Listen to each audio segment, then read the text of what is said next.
Vous êtes un mauvais colis, peut-être que ce livre pourrait vous intéresser. Le docteur Haas, dans les années 1980, a suivi des sportifs de haut niveau, leur a fait faire un régime alimentaire. Ce qui se passait, c'est que les conjoints des sportifs qui l'accompagnaient l'appelaient en disant: «Mais qu'est-ce que vous avez fait? C'est pas possible. Elle a beaucoup trop d'endurance.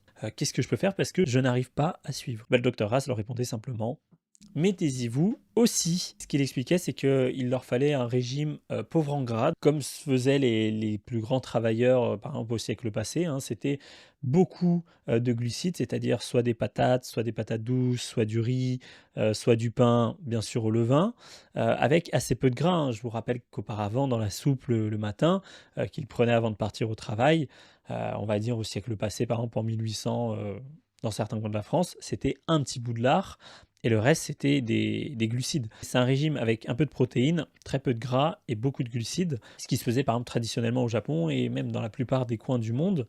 Le problème, c'est qu'aujourd'hui, vous allez en boulangerie, vous allez au fast-food, vous allez même au restaurant, vous allez même dans votre boutique bio, vous avez ces huiles qui peuvent poser problème. On a du gras partout et du gras de mauvaise qualité. Pourquoi? Ça coûte pas cher et ça donne du goût. Et la solution, eh bien, c'est de changer son frigo, de manger principalement des patates douces, du pain au levain, des bouillies ou par exemple de l'avoine, mais à faire fermenter bien entendu, pour rendre cela beaucoup plus digeste.